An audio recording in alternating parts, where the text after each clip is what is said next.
Assalamualaikum warahmatullahi wabarakatuh. Perkenalkan, kami dari kelompok IPA. Di sini kami akan mempresentasikan dari tema Kesultanan Ternate. Perkenalkan, nama saya Akila Rizky. Nama saya Fadila Marani. Saya Adelaida Astutika Dewi. Perkenalkan, nama saya Sabina Tunaja. Nama saya Muhammad Abi Khalid. Struktur Kesultanan Ternate. Pada masa awal suku Ternate dipimpin oleh para Momole. Setelah membentuk kerajaan, jabatan pimpinan dipegang seorang yang disebut Kalono. Mulai pertengahan abad ke-15, Islam diadopsi secara total oleh kerajaan dan penerapan syariat Islam diberlakukan. Sultan Zainal Abidin meninggalkan gelar Kolono dan menggantinya dengan gelar Sultan. Para ulama menjadi figur penting dalam kerajaan. Setelah kesultanan sebagai pemimpinan tertinggi dan jabatan Jogugu, Perdana Menteri, dan Fala Raha sebagai para penasehat. Fala Raha atau empat rumah kesultanan sebagai representasi para Momole. Pada masa lalu masing-masing dikepalai seorang Kimala.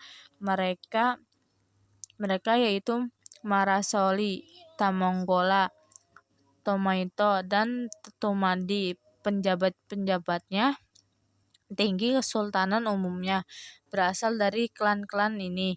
Bila seorang sultan tak memiliki pewaris, penerusnya dipilih dari salah satu klan selanjutnya dan jabatan-jabatannya lain Bobato, Ngangimoi, Setufkanya, Dewan 18, Sabua Raha, Kapitalau, Salahakan, Sangazi, dan lain-lainnya. Raja-raja Kerajaan Ternate. 1. Baab Masyhur Malamo 1257 sampai 1277.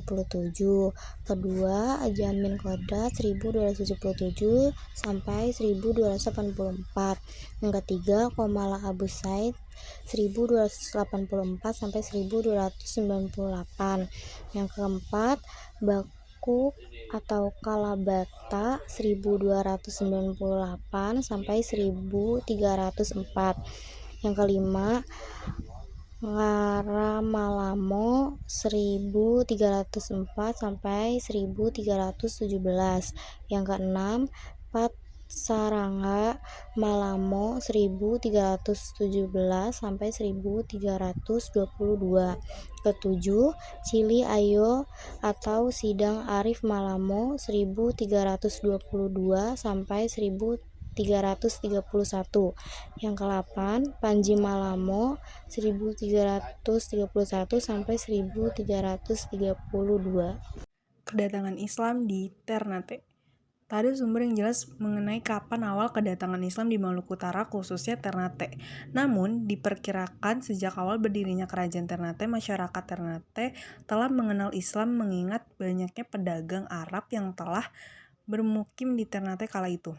Beberapa raja awal Ternate sudah menggunakan nama bernuansa Islam. Namun, kepastian mereka maupun keluarga kerajaan memeluk Islam masih diperdebatkan.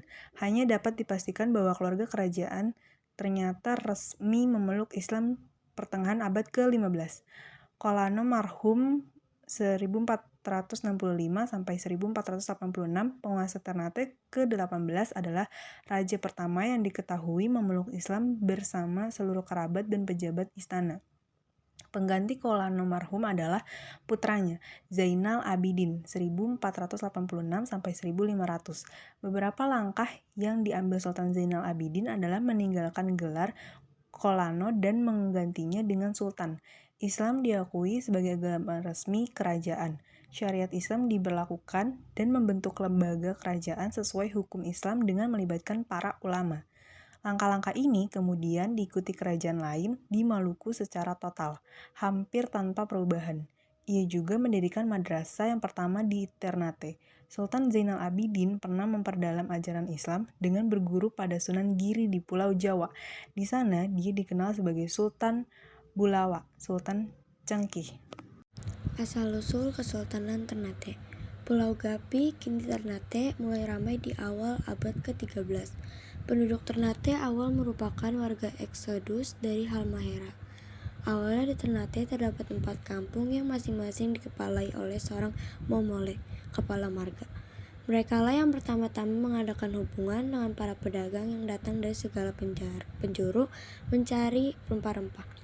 Penduduk Ternate semakin heterogen dengan bermukimnya pedagang Arab, Jawa, Melayu, dan Tionghoa.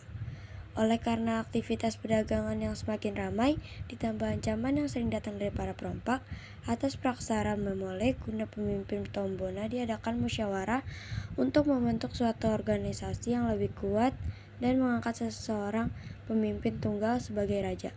Tahun 1257, Mamole Ciko, pemimpin Sampalu, terpilih dan diangkat sebagai Kolano atau raja pertama dengan gelar Bab Masyur Malamu 1259 sampai 1272. Kerajaan Gapi berpusat di Kampung Ternate yang dalam perkembangan selanjutnya semakin besar dan ramai, sehingga oleh penduduk disebut juga sebagai Gamlamo atau Kampung Besar. Belakangan orang menyebut Gamlamo dengan Gamalama. Semakin besar dan populer kota Ternate, sehingga kemudian orang lebih suka mengatakan Kerajaan Ternate daripada Kerajaan Gapi.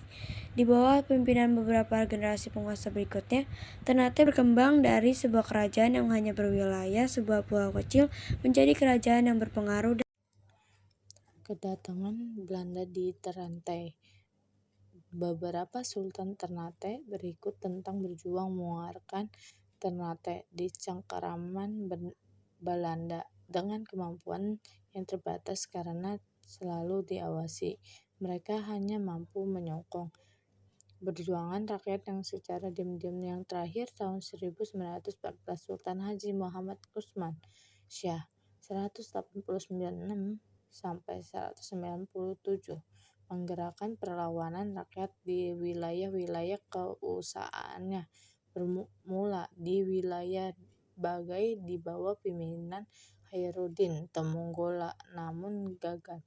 Di Jailolo, rakyat Tudowongi, Tunwanda, dan Kao di bawah pimpinan Kapita Banau berhasil menimbulkan kerugian di pihak Belanda.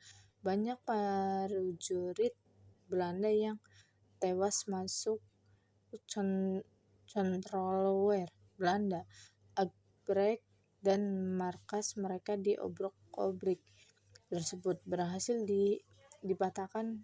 Kapita Banau ditangkap. Yang lebih lengkap dimiliki Belanda. Perlawanan tersebut berhasil dipatahkan. Kapita Banau dilengkap dan dijatuhkan hukuman gantung. Sultan Haji Muhammad Usman Shah terbukti terlibat dalam pemberontakan ini. Oleh karenanya, berdasarkan keputusan Kedatangan Portugal dan Perang Saudara Kesultanan Ternate. Peta terawak Kepulauan Maluku Utara karya seorang kartografer Belanda, Willem Jason Louw, pada tahun 1830. Arah utara berada di sebelah kanan, dengan Pulau Ternate terletak di ujung kanan. Diikuti oleh Pulau Tidore, Mare, Moti, dan Kepulauan Makian. Pada bagian bawah adalah Jailolo atau Halmahera. Inset yang berada di atas menunjukkan Pulau Bacan. Pada masa pemerintahan Sultan Bayanullah 1500 sampai 1521, Ternate semakin berkembang. Rakyatnya diwajibkan berpakaian secara Islami. Teknik pembuatan perahu dan senjata yang diperoleh dari Arab dan Turki digunakan untuk memperkuat pasukan Ternate. Pada masa ini pula datang seorang Eropa pertama di Maluku, Dawich de Bartomo atau Ludovico Vartema, tahun 1506. Tahun 1512, Portugal untuk pertama kalinya menginjakkan kaki di Ternate di bawah pimpinan Francisco Serro atau atas persetujuan Sultan. Portugal diizinkan mendirikan pos dagang. Warisan peninggalan Kesultanan Ternate. 1. Istana Sultan Ternate. Istana Sultan Ternate punya 2 lantai yang menghadap ke arah laut. Wilayah istana dikelilingi perbentengan yang letaknya satu kompleks dengan Masjid Ternate. 2. Masjid Ternate. Masjid Ternate didirikan oleh Sultan Hamzah. Keunikan masjid ini yaitu memiliki atap bersusun 7. Masjid tersebut memiliki luas 22,40 kali 39,30 meter dengan tinggi keseluruhan 21,74 meter. Senjata perang. Raja-raja Ternate punya beberapa koleksi kebanggaan seperti halnya senjata dan alat-alat perang. Peninggalan senjata tersebut seperti tongkat, kebesaran pedang, baju besi, tombak, senapan, topi militer, tameng, dan perisai.